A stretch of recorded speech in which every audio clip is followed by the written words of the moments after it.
Art Nerds! So today I want to share with you guys some of the zines and mini comics my students in my Making Comics and Zines Fall 2018 class made.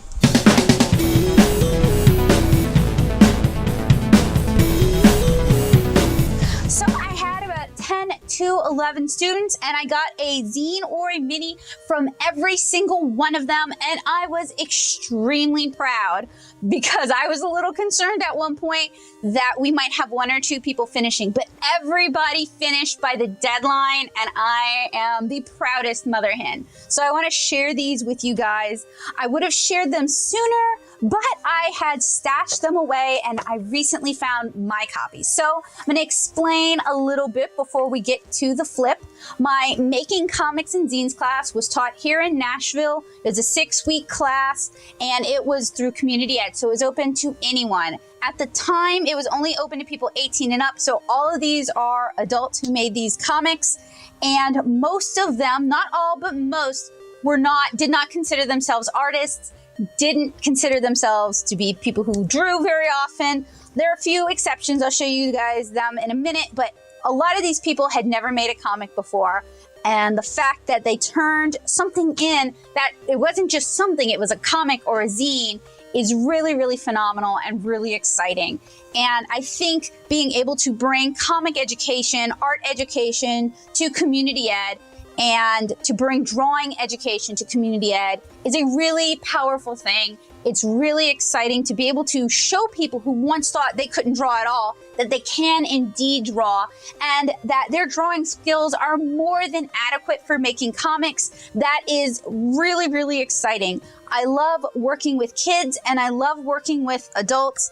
And it's two very different demographics that has very different needs. And it's been an exciting challenge to learn how to teach adults. Now, part of this class included me kind of trying to cram as much additional information online as I could. I have a whole Making Comics and Zines playlist that isn't available to the public right now. It's only available to my students, and it's all bonus content stuff that I wanted them to have access to, even if we didn't have class time, and I wanted them to gauge their own interest level. I didn't want to just shove stuff at them. So some of these students definitely took advantage of that material. Some of them didn't. They didn't have to, but it was there for them, and it's there for any of my students who want to do a deeper dive. Another part of this is that the facilities I have to use in that classroom don't have a scanner, don't have a printer, don't have a computer. So my students were responsible for either getting me their materials early enough for me to scan them at home, or for scanning them themselves. And I was responsible for printing and assembling their minis because I have a printer and I have a long arm stapler. So, I also was responsible for laying out their minis because since we don't have computers in our classroom, layout is not something I can teach them. So, for my next class, I'm going to work on demonstrating that and also recording tutorials for those who'd be interested in laying it out. I know that is an area I have neglected, and it's been neglected somewhat out of necessity, and I apologize for that. So they had to get me their materials in time for me to sometimes color correct their work, sometimes letter their work, sometimes organize their work, and print and assemble their work. So I am really pleased with how these turned out. It was a lot of work on everyone's part. And I am so excited to see how this upcoming semester is going to go. So we're going to start with Dead Meat by Frog Plus Egg. And this one is really cute because it's kind of like a disaster mini comic. The student had started out with a really interesting webcomic pitch that they wanted to do in class. And unfortunately, there's just more meat to the topic than the class had time for. So they ended up making kind of a production comic about their production, which is just really relatable and insightful to just how artists in general think. And what really impressed me about this comic is the student who made this comic had invested a lot of time in this. Like, I would say they're ready to roll on this comic. They weren't ready in my class at the time, but I would put money that they're ready to start making this comic. It's ready to go now. They put a lot of production into this, And then they realized late in the game that it just, no matter what they threw at it, it wasn't going to be quite ready. And I've been there before, and my solution is to pull all-nighters and make myself sick and burn out. But their solution was instead to turn it around and make this really funny, really relatable little mini comic that's very simply drawn, but it's very engaging. There's something really cute and relatable about the art style. And especially that frog. I love that frog. But this was really cute, and it was a pleasure to teach this student. And I look forward to seeing more of their work on frogegleg.tumblr.com. Now, this zine is all about the student's parrot, his pet bird.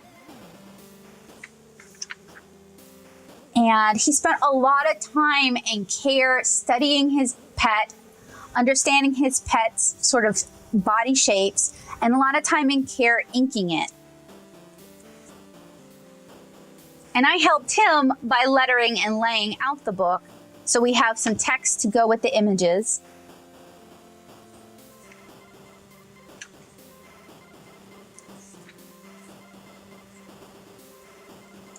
And then we have The Adventures of Bee and Tom, and this is gorgeous. It's watercolor. Originally, the student was going to do a zine with the characters that they were developing with their sort of their objects in their daily life, and they ended up doing a comic, which, as a comic pusher, I was very, very proud of them. And they're actually taking my class again, and I'm really excited because they want to continue working on their zine. And when I turned in the Nashville Community Ed copies, everyone loved the zine. So I know people are looking forward to the second part, and I'm looking forward to the second part. I'm looking forward to see, I mean, that's beautiful. I'm looking forward to see how the story continues. And we've already discussed, the student would like to reprint this along with the second half in one book. So that's what we're going to do, unless they change their mind. And then we have an Espanol 101. One of my students was also taking Spanish and made sort of a Spanish primer, which I thought was a great idea.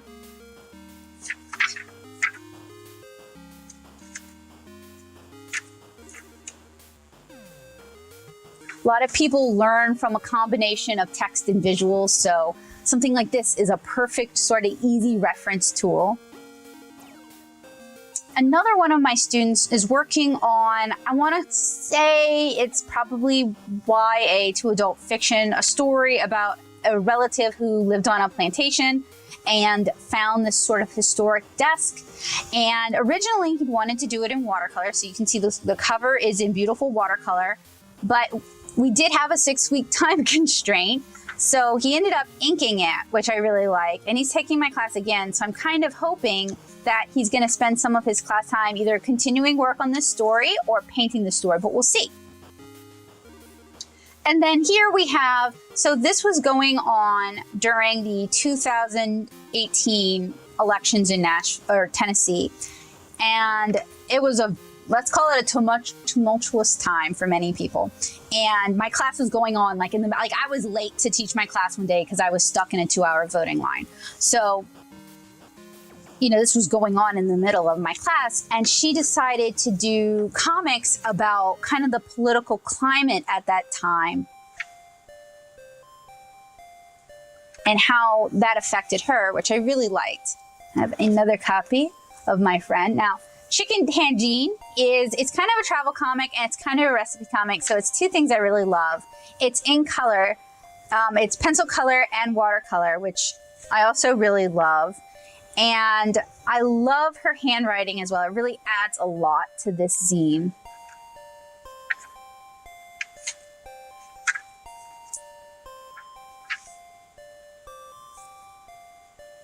So it's fairly simple. It's, mostly it is text with illustrations as well as a recipe. And that's all it needs to be. It doesn't need to be any more complicated. It's still enjoyable. And the illustrations themselves are so full of character and personality that I think if there had been more text, we would have lost some of that.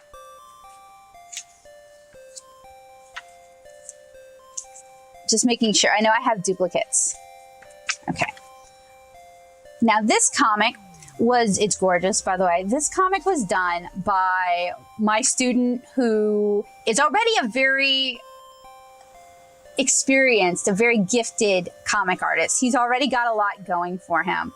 And he kind of took the class just to meet more comic people.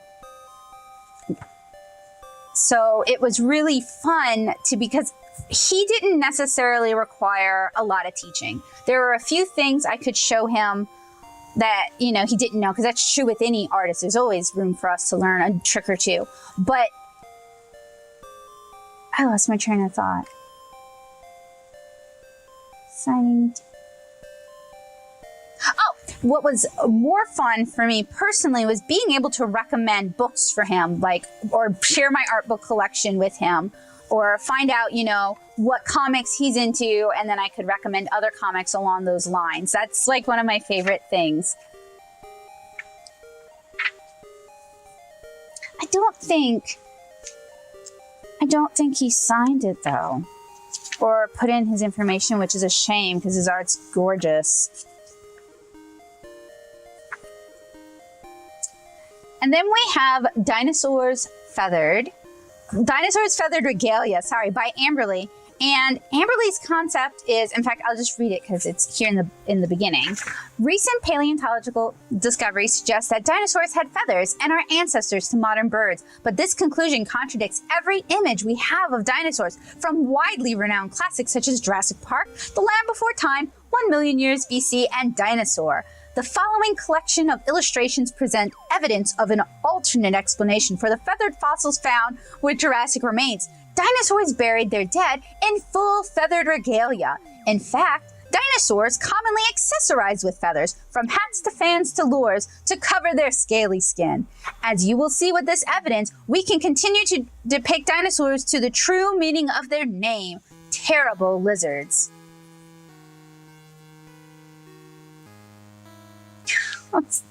Triceratops is so cute. And getting this spread to line up was so hard. I used Affinity Publisher in the beta version to lay out these books. And I would highly recommend it. It's actually very easy to pick up. But doing spreads, it doesn't necessarily have a spread feature. So I'm proud that I got some of these spreads to look so good.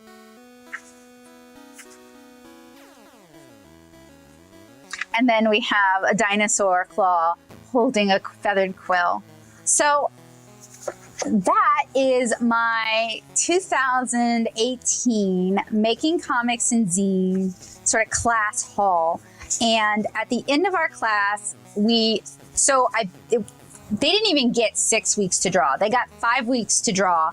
And on our 6th class, we held a zine exchange where I had copies for everyone so that they could exchange, and everyone went home with a copy of everyone else's comics, and we had some leftover copies to give to Nashville Community Ed, and I got to keep some copies as well. So with my current Making Comics class, we actually have a bonus class, a 7th class that we're going to hold at another location. So my students will have 6 weeks to work on their comics, and then we can have this extra class. And I'm really excited about that because I get to invite these students, and we're gonna reprint these zines. And I'm laughing because I'm like, oh gosh, what did I get myself into? Maybe I should start reprinting them now. But we're gonna reprint these zines, so they're gonna have copies that they can exchange at the Zine Exchange as well. And I think it'll be really good. I'm really excited about it. I think this is a really great way to kind of put some new life, put some new blood into the Nashville comic community. So thank you guys so much for hanging out with me, flipping through my class's beautiful zines and minis. I'm so excited for them. I'm so proud of them, and I hope they will continue making comics in the future. Thank you guys so much for watching. Have a great day. Bye, guys.